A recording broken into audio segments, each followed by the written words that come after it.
Innal hamdalillah nahmaduhu wa nasta'inuhu wa nastaghfiruh wa na'udzu billahi min shururi anfusina wa min sayyiati a'malina may yahdihillahu fala mudilla lahu wa may yudlil fala hadiya lahu wa asyhadu an la ilaha illallah wahdahu la syarika lahu wa asyhadu anna Muhammadan 'abduhu wa rasuluhu la nabiyya wa la rasula ba'da. Allahumma shalli ala Muhammad wa ala alihi wa ashabihi. Ikhwatul kiram, kaum muslimin muslimat, pada bulan yang lalu kita membahas masalah takmin, membaca amin di belakang imam. Yang akan kita bahas sekarang adalah membaca surat selain Al-Fatihah dalam sholat.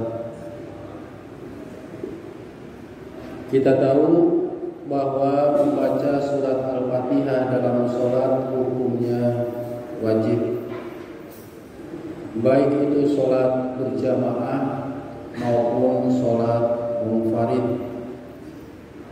Hanya dalam sholat berjamaah tentunya ada aturan main ketika kita jadi makmum. Oleh karena itu, ketika imam membaca jahar, maka makmum diwajibkan untuk mendengarkan bacaan imam. Tapi jika bacaan imam itu disirkan, dipelankan, maka tentu bagi makmum wajib membaca apa yang tidak dibaca oleh imam. Pada pertemuan yang telah lalu juga saya sedikit menyinggung masalah bacaan Rasulullah SAW, terutama dalam sholat berjamaah. Rasulullah SAW senantiasa apabila beliau mengimami para sahabat dalam sholat wajib, dan tentunya pada masa itu berjamaah, senantiasa Rasulullah membaca surat-surat mufassal, surat-surat pendek yang menurut tafsir Ibnu Katsir diawali dari surat Qaf sampai surat An-Nas. Itulah surat-surat mufassal. Ada juga surat-surat tiwal, kurang lebih 7 surat diawali dengan surat Al-Baqarah sampai surat Al-Anfal. 7 surat yang disebut dengan surat tiwal. Nah, yang kita akan bahas adalah kita sudah mengetahui bahwa surat Al-Fatihah itu merupakan surat yang wajib untuk dibaca dalam sholat baik berjamaah maupun sholat munfarid, sholat sendirian. Yang jadi pertanyaan, apakah setiap rakaat boleh membaca surat selain surat Al-Fatihah? Dan apakah selain surat Al-Fatihah itu wajib untuk dibaca? Tentu pertanyaannya yang kedua dulu. Apakah surat selain Al-Fatihah itu wajib untuk dibaca? Yang kedua adalah apakah di 2 rakaat terakhir apabila lebih daripada 2 rakaat kita dibolehkan untuk membaca selain surat Al-Fatihah? Untuk menjawab pertanyaan tersebut, kita ambil umpamanya hadis yang diriwayatkan oleh muttafaqun alaih Bukhari Muslim dari Abu Qatadah.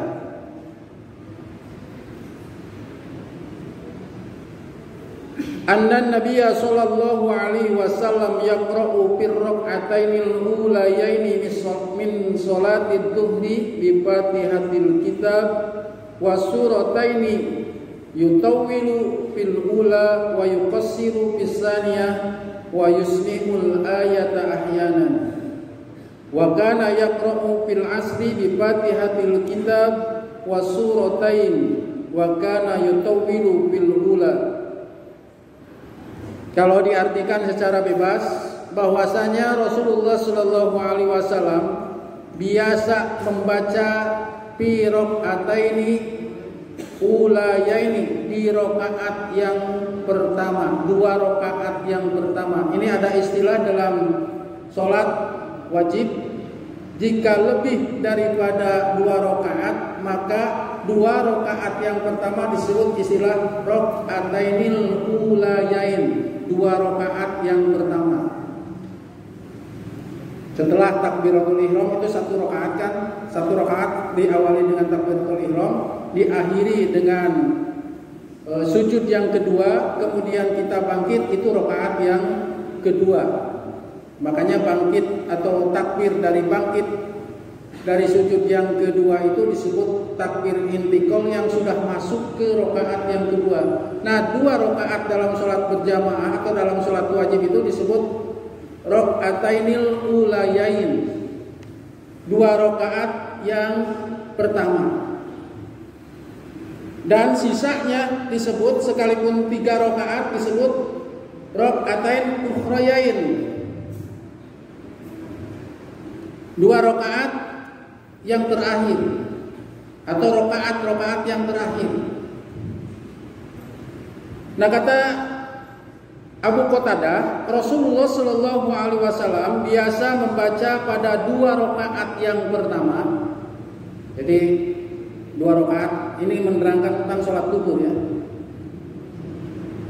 karena 4 rakaat. Membaca pada 2 rakaat yang pertama dari sholat duhur bi Fatihatil kitab, dengan surat Al-Fatihah, wa surataini, dan 2 surat, berarti 2 surat selain surat Al-Fatihah di rakaat 2 rakaat yang pertama. Jadi masing-masing di 1 rakaat itu Fatihah dan 1 surat, sehingga rak'atainil ulayain itu bi Fatihatil kitab wa surataini. Ini menunjukkan bahwa untuk membedakan, bukan Fatihah tidak disebut surat,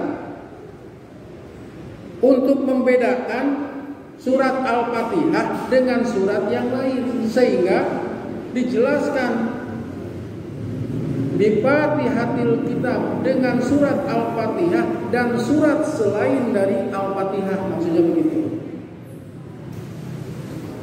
Yutawilu fil ula, beliau memanjangkan rakaat yang pertama, wa yuqassiru fis tsaniyah, dan mengurangi, pendek di rakaat yang keduanya. Kita bisa memahami kenapa Rasulullah Shallallahu Alaihi Wasallam memanjangkan pada rakaat yang pertama. Kalau Al-Fatihahnya kan sama ya. Nah, untuk membedakan panjang dan tidaknya kan surat yang dibaca. Tadi saya katakan bahwa dalam sholat berjamaah Rasulullah senantiasa membaca surat-surat mufassal, surat-surat yang pendek. Hanya dari surat yang pendek itu ada yang agak panjang, ada yang panjang menurut ukuran pendek. Jadi bukan menurut ukuran surat panjang. Menurut ukuran surat pendek, ini surat yang panjang. Seperti begini. Surat Al-Bayyinah itu adalah surat panjang dibandingkan dengan surat Qul.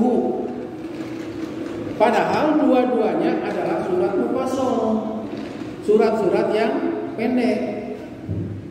Sama, An-Naba adalah surat yang panjang dibandingkan dengan surat umpamanya Asy-Syamsi.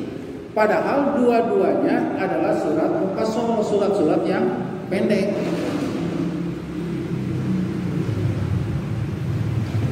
Jadi rakaat yang pertama agak panjang, rakaat yang kedua pendek.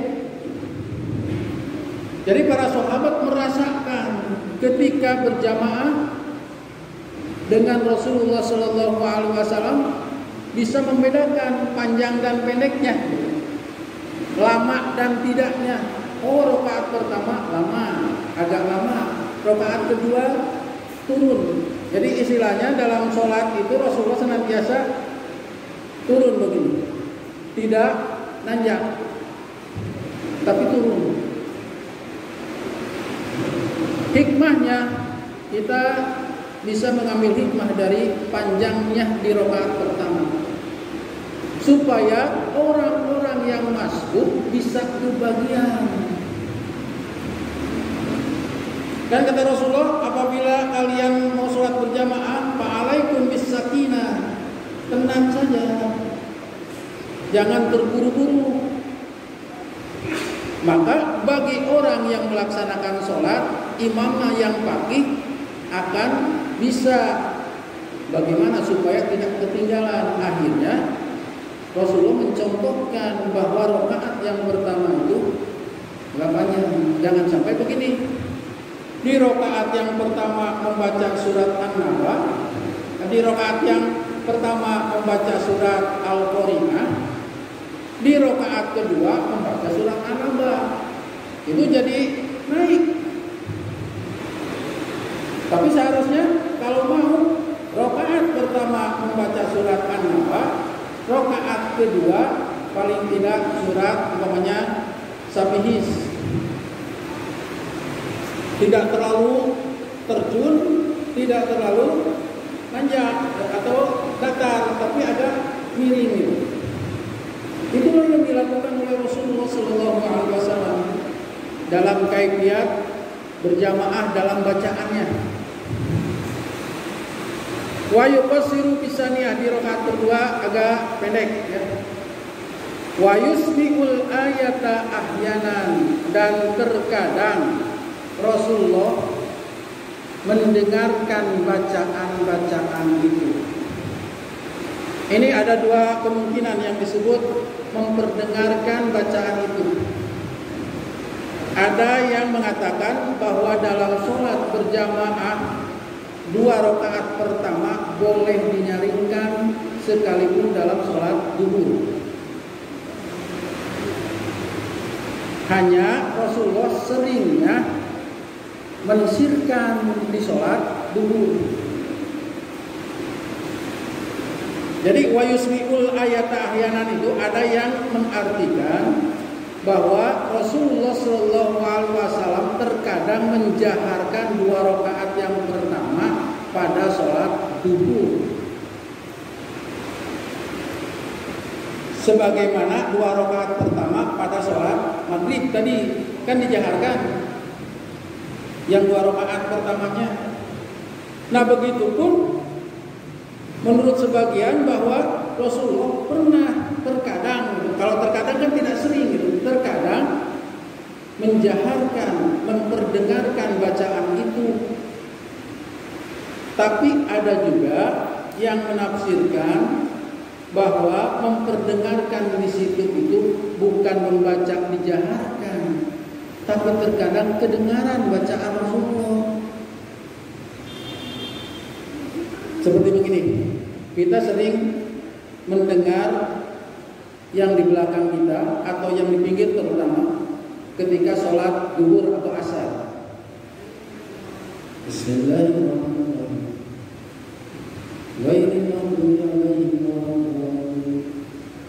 Kedengaran sebagian ya. Kemudian membaca lagi Bismillahirrahmanirrahim. Allahus Samad. Kedengarannya Allahus Samad. Bukan berarti tidak dibaca sebelumnya. Cuma kita juga sering agak mengeraskan. Padahal sholat duhur begini, Allahu Akbar. Setelah membaca kedengaran oleh yang di samping kadang-kadang ya, atau bahkan ucapan imam atau bacaan imam kedengaran bismillahnya. Setelah itu hilang, baru kedengaran alaihim sampai alaihim kedengaran. Nah, ada yang mengartikan seperti itu, bahwa diperdengarkan oleh imam itu, maksudnya ahyanan di situ terkadang kedengaran oleh makmum itu bacaan Rasulullah. Karena harus diingat bahwa sekalipun disirkan, Rasulullah terlihat membaca. Apa terlihat membaca? Kata para sahabat, aku melihat bagaimana Rasulullah bergerak lihyatahu, jenggotnya. Ini juga menunjukkan bahwa Rasulullah berjenggot. Tapi bukan berarti wajib. Karena kalau tidak berjenggot, kalau umpamanya bukan keturunan atau itu, bagaimana ya?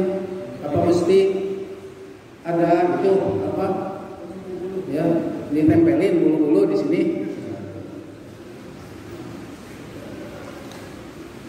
Ya kadang-kadang kan kita salah kaprah gitu. Wajib berjenggot. Ternyata di suatu tempat laki-laki itu jarang berjenggot, paling satu aja ini sampai sini gitu.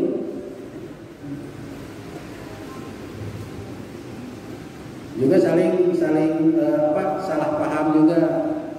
Seperti begini ya, saya sering menjelaskan ke anak-anak di Masailul Fiqhiyah kelas 12 kalau nggak salah, kelas malam ini.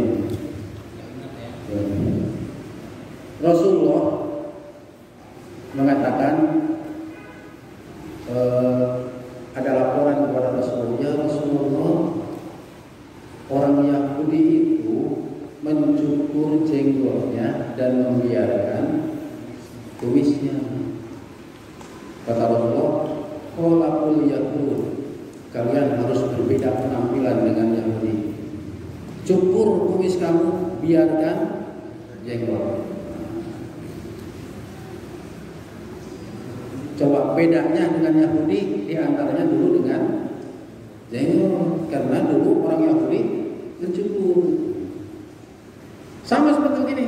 Ya Rasulullah, ada laporan juga. Ya Rasulullah, orang Nasrani kalau ke tempat ibadah atau ke gereja senantiasa membuka sandalnya. Jadi kalau mau ke gereja, ke tempat ibadah, dibuka sandalnya. Kata Rasulullah, "Halapun Nasoro, kalian harus berbeda dengan Nasrani.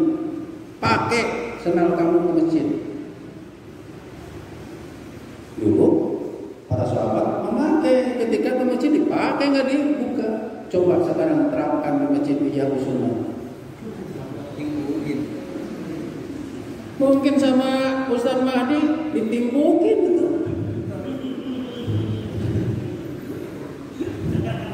Ya, ditimbukin. Kan hadisnya begitu, kata Rasulullah, pakai, harus beda dengan Nasrani. Pakai sepatumu jika ke masjid. Tapi sekarang berbeda, malah orang Nasrani memakai sepatu ke gereja, kita dibuka ketika asalnya enggak. Rasulullah, ya Rasulullah, orang Nasrani kau memakai sepatu ke masjid, membuka sepatu. Kata Rasulullah, kalian harus berbeda dengan mereka, pakai ke masjid. Coba kalau secara dohiriyah hadis, apalagi musim hujan, sendal jepit sepatu langsung ke sini. Kenapa harus dipakai? Dulu itu kan tidak ada begini. Itu aja apa? Pasir. Makanya ketika ada Arab gunung kencing di sudut masjid, mau di sini kencing. Kata Rasulullah, ambil seember air, tumpahkan di situ. Coba terapkan di masjid Ihya Sunnah. Ada yang kencing, umpamanya anak kecil kencing di situ. Kata Rasulullah, jika ada yang kencing, ambil seember air lalu tumpahkan di situ. Bersih nggak? Paling kemana-mana. Kenapa dulu ditumpahin ke situ? Karena akan ke bawah, karena pasir. Nah, seperti begitulah memahami hadis.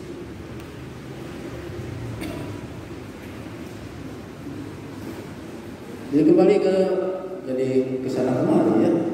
Tapi lumayan lah untuk buat ilmu. Nah, dalam sholat duhur itu kadang-kadang terdengar. Nah, dipahami oleh sebagian bahwa diperdengarkan itu bukan berarti dijaharkan, tapi terkadang terdengar. Makanya yang disebut bisirkan itu bukan tidak membaca, dari situ kan, tapi membaca, terlihat. Oh, dari jenggot itu ya tadi terlihat bergerak-gerak jenggotnya. Oh, berarti bukan apa-apa, membaca.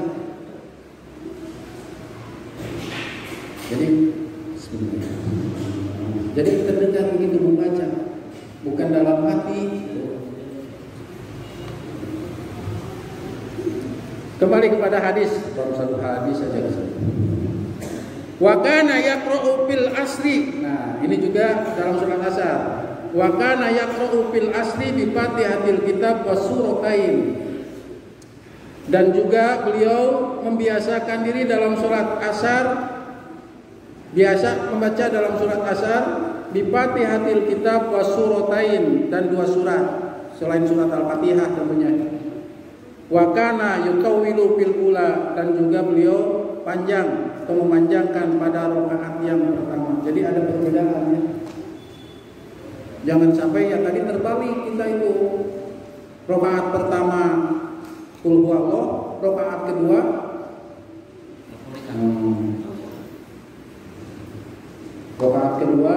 umpamanya sabihis. Di kita kan sabihis itu paling panjang. Makanya ketika tadinya nih dalam sholat qiyamul Ramadan tadinya kan membaca Al-Qur'an, Al-Hakumut, kemudian Alam Taro, Ar-Aita. Ketika witir, karena tadinya ukurannya Al-Qur'an, ketika membaca surat Sabihis di yang 3 rakaat itu, kan contohnya begitu ya, pernah dicontohkan. Agak kepanjangan, jadi malah ke atas gitu.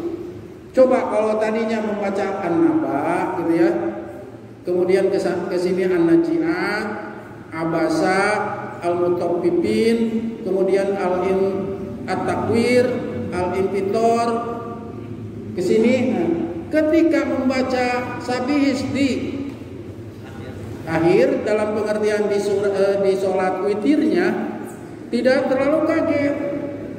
Yang kaget itu karena tadinya satu ayat, atau umpamanya li'ila fi Quraisyin, ternyata pas di sholat witirnya Bismillahirrahmanirrahim sabbihisma tadi qul huwallahu inna ini sabihis. Jadi kelamaan, ngedumel makmum itu biasanya. Jadi harus seimbang gitu, ya harus seimbang, jangan yang penting kan di witirnya harus sabihis. Ya memang Rasulullah sabihis, tapi di awal-awalnya seperti surat Qaf gitu ya, surat Al-Insan, Al-Mujammil, Al-Mudassir. Ketika di terakhir 3 rakaat yang terakhir itu enak. Sabihis bagian pendek gitu ya. Ini bagian panjang akhirnya. Padahal mau akhir. Ditambah lagi pas rakaat yang keduanya bukan kuliah, rakaat terakhir yang ketiganya semua direndengkan. Qul a'udzu binas, qul a'udzu bil falaq, qul huwallahu. Tambah mendukung untuk makmum. Jadi harus tahu situasi kondisi makmum. Semakin kesini Rasulullah itu semakin turun dalam sholat berjamaah. Kalau sendirian jangan ditanya Rasulullah Shallallahu Alaihi Wasallam. Kemudian dalam hadis yang lain ini penambah, ada tambahan bahwa Nabi Shallallahu Alaihi Wasallam membaca di 2 rakaat pertama sholat zuhur dengan Fatihah dan surat, sementara di 2 rakaat terakhir dengan Al-Fatihah saja disebutkan. Kalau yang tadi kan menerangkan tentang yang 2 rakaatnya, gitu ya, beda gitu. Ini dalam hadis riwayat muttafaqun alaih yang lain Bukhari Muslim, ternyata Rasulullah Shallallahu Alaihi Wasallam membaca di 2 rakaat yang terakhir itu hanya membaca surat Al-Fatihah. Nah, bagaimana yang menjadi pertanyaan juga, bagaimana kalau kita membaca surat selain Al-Fatihah di 2 rakaat yang terakhir? Kan Rasulullah hanya membaca surat Al-Fatihah saja ya di 2 rakaat yang terakhir. Nah, yang jadi pertanyaan, boleh enggak kita membaca selain surat Al-Fatihah di 2 rakaat yang terakhir?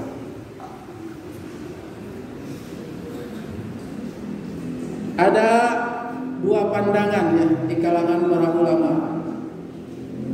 Dalam qaulul jadidnya, Syafi'iyah itu menganggap bahwa sunnah ya, menambahkan surat selain Al-Fatihah, asal jangan terlalu panjang dibandingkan dengan 2 rakaat. Sekalipun dalam qaulul qadimnya, jadi ada qaulul qadim, ada qaulul jadid ya, ada pendapat terdahulu, ada pendapat yang belakangan, menganggap bukan suatu sunnah, tapi silahkan gitu, boleh saja gitu. Kalau pertama yang kedua itu disunahkan selain surat Al-Fatihah.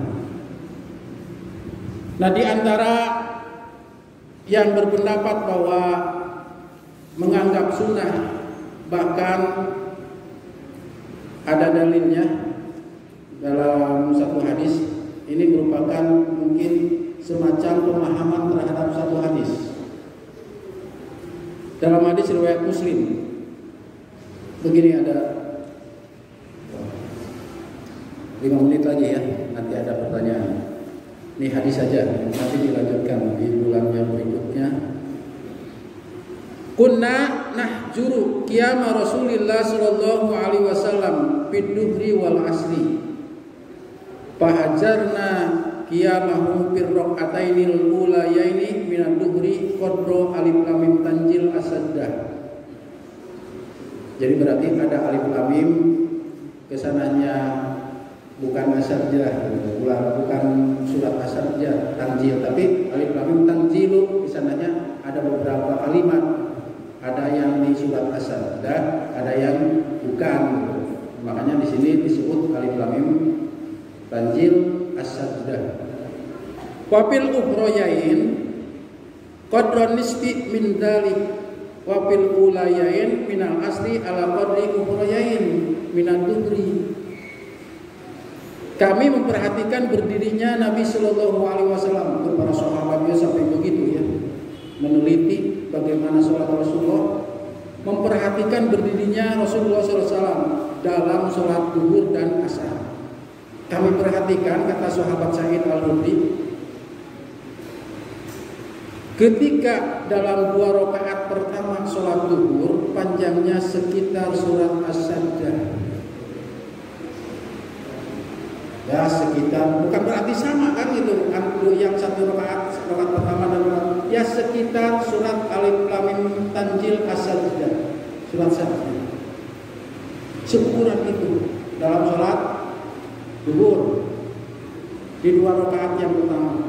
Sementara, nah ini yang tidak ada dalam hadis yang atas. Sementara di 2 rakaat terakhir setengahnya. Coba Al-Fatihah ada setengahnya dari surat Sajdah. Dengan Al-Fatihahnya saja sudah habis ya gitu. Jadi kata sahabat Abu Sa'id Al-Khudri, Panjangnya sholat Rasulullah di rakaat 1 dan 2 seukuran, karena dulu tidak ada menit ya, seukurannya begitu. Makanya ketika bulan puasa atau bulan Ramadan, Rasulullah berapa lamanya antara Rasulullah sahur dengan azan subuh? Kata para sahabat, ya kira-kira 50 ayat. Kalau membaca Al-Quran 50 ayat.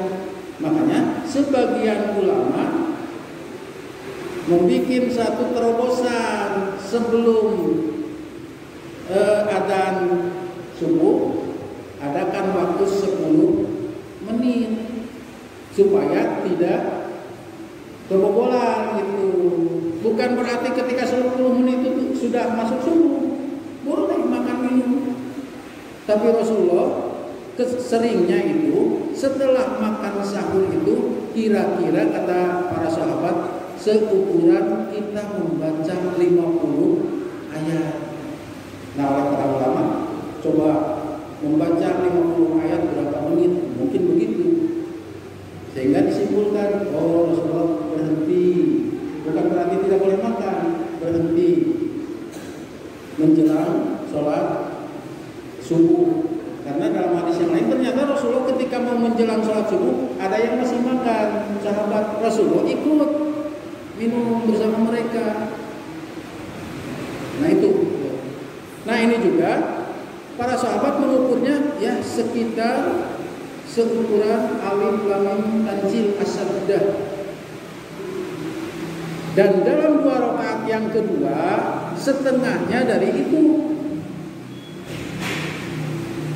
Surat Al-Fatihah berapa ayat? 7 ayat. Surat As-Sajdah ada 50. Nanti cari ya As-Sajdah. Oh, udah habis minumnya. Habis.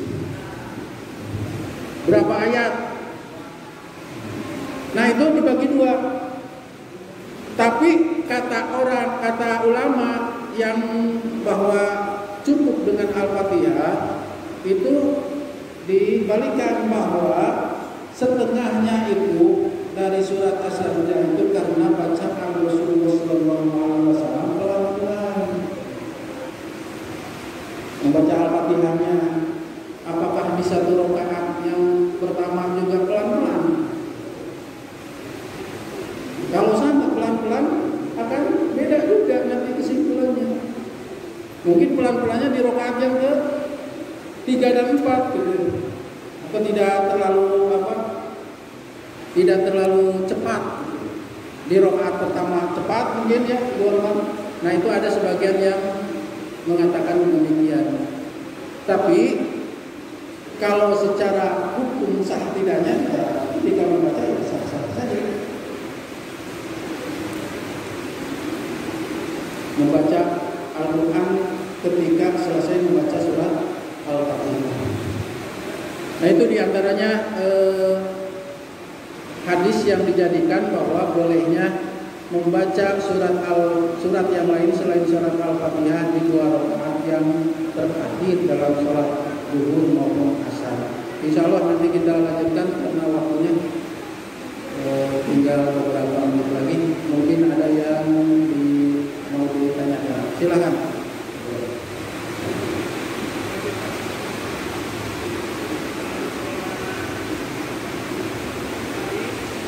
Silakan.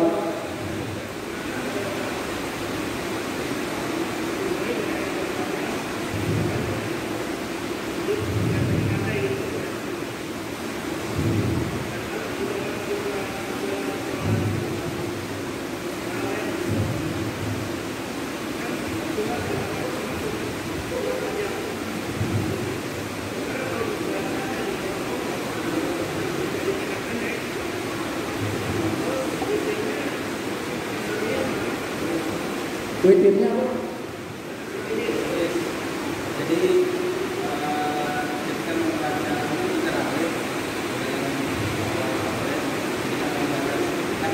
kalau baca nanti bukannya cuma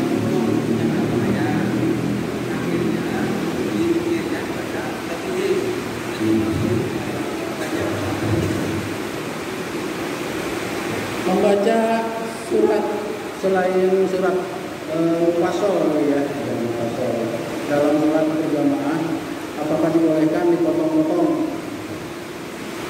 Kalau dipotongnya ayat demi ayat ya boleh saja pokoknya, tapi jangan alif lam mim zalikal kitab Allahu akbar itu belum tamat gitu. Tapi kalau zalikal kitab la raiba fihi, nah itu kan sudah pas satu ayat atau dua ayat. Tapi kalau di Mekah kan satu ruku ya, satu rakaat itu satu ruku ada ain kan dalam Al-Quran itu kan sebetulnya dipotong-potong, dibagi-bagi ya. Bahwa rakaat pertama harus satu ruku, rakaat kedua satu ruku dan terus sampai akhirnya satu juz dalam satu malam. Itu membuktikan bahwa bolehnya. Yang jelas tidak mewajibkan Rasulullah itu harus membaca surat Rasulullah mencontohkan supaya diikuti bahwa jangan sampai si makmum itu merasa keberatan dengan surat-surat yang dibaca panjang. Itu pertama. Yang kedua, surat-surat mufassal itu biasanya si makmum juga ada yang hafal. Sementara surat-surat tiwal si makmum kemungkinan besar itu belum hafal. Nah jika ada kesalahan, terkadang si makmum itu bingung, bahkan merasa khawatir salah, kan gitu. Ketika asing suratnya, namanya asing ya suratnya atau asing ayatnya, si makmum itu kadang-kadang deg-degan, tidak enak. Tapi kalau yang dibaca, pokoknya si imam membaca Sabbihisma rabbikal a'la, dalam artinya tenang. Kenapa? Jika pun salah bisa membenarkan si makmum itu. Tapi kalau suratnya belum begitu hafal atau bahkan tidak hafal, si makmum itu bingung.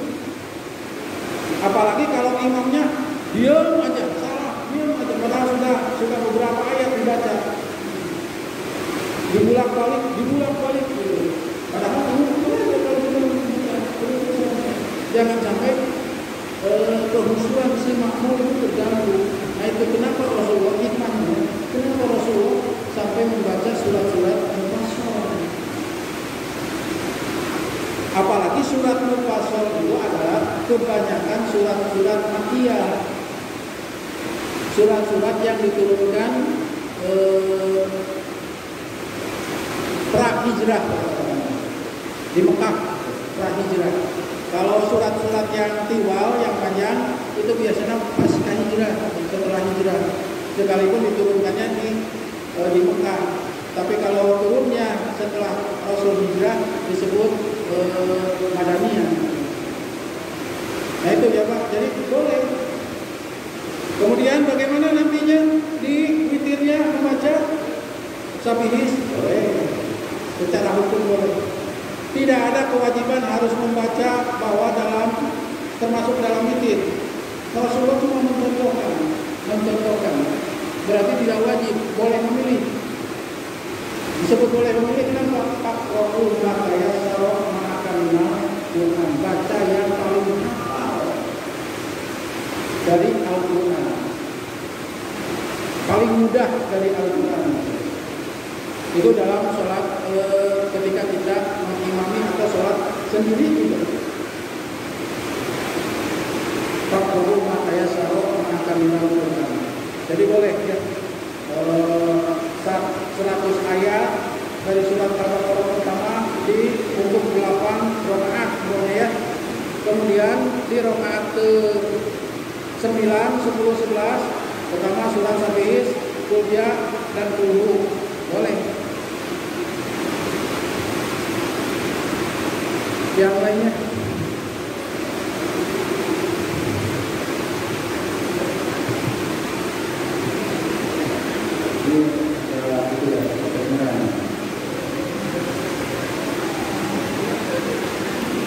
ada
kita dijaharkan, boleh nggak? Ya boleh.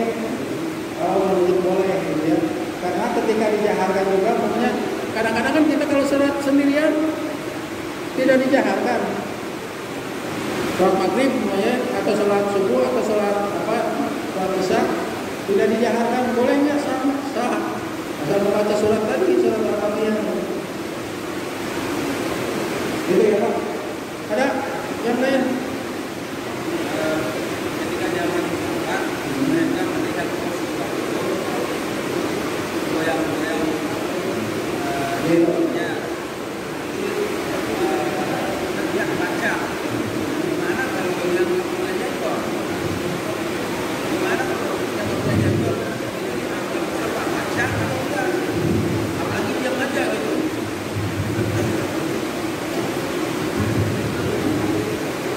Yang paling terlihat oleh sahabat tentu ya ketika membaca itu ya jenggot gitu ya, yang paling terlihat oleh sahabat. Kalau sekarang tidak ada jenggotnya, mungkin dagunya kelihatan gerak-gerak. Karena supaya bisa membedakan sahabat, oh ya Rasulullah itu bukan berarti diam, tapi membaca, buktinya itu gerak-gerak jenggotnya. Karena membaca, kan itu ya. Bagaimana kalau tidak ada untuk membuktikan? Justru itu bukti bahwa Rasulullah membaca. Kalau sekarang, ya kalau tidak ada jenggot, ya sama seperti perempuan tidak ada jenggot kan? Apakah tidak boleh membaca atau membaca bagaimana? Sama. Itu saking bahwa dalam sholat itu Rasulullah membaca sekalipun disirkan. Bahwa disirkan itu bukan berarti tidak membaca, justru membaca. Sehingga kelihatan oleh sahabat bergerak-gerak. Maksudnya mulut Rasulullah karena kunyang-kunyang sehingga ini bergerak. Itu hebatnya para sahabat ketika menerangkan Rasulullah SAW. Sampai-sampai ya bagaimana ya para sahabat melihat dulu itu kan sholat itu di awal sholat itu kadang-kadang para sahabat ngobrol gitu. Bahkan ada yang awal-awal itu mabuk ya. Lalu turun surat la taqrabus sholat wa antum sukara, itu pengharaman ketika sholat. Rasulullah itu para sahabat itu ngobrol, Rasulullah lagi baca ngobrol masalah pasar. Lalu turun ayat hafidu ala sholati was sholawati wusta, jaga sholat dan mulia, itu dia menunjuk para sahabat. Nah ini membuktikan bahwa ketika Rasulullah membaca surat itu para sahabat ngobrol, karena sudah diwakili mungkin oleh imam gitu, oleh Rasulullah SAW. Lalu Rasulullah setahap demi setahap memberikan pencerahan dalam pengertian contoh. Makanya kata Rasulullah, "Shollu kama ra'aytumuni usolli." Kalau kamu mau sholat, lihat sholat kamu.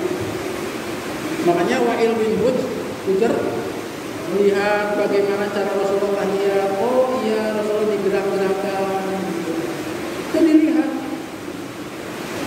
Bagaimana ketika duduk tawarruk, oh ternyata duduk tawarruk itu miring gitu. Itu yang dicontohkan oleh Rasulullah SAW. Insya Allah nanti dilanjutkan lagi, karena di samping mau bisa juga tidak kurang kedengeran jadinya, sehingga kabur ya suara. Aku qali hada astaghfirullahaladzim wa lakum rabbana atina fid dunya hasanah wa fil akhirati hasanah wa qina adzabannar. Amin ya rabbal alamin.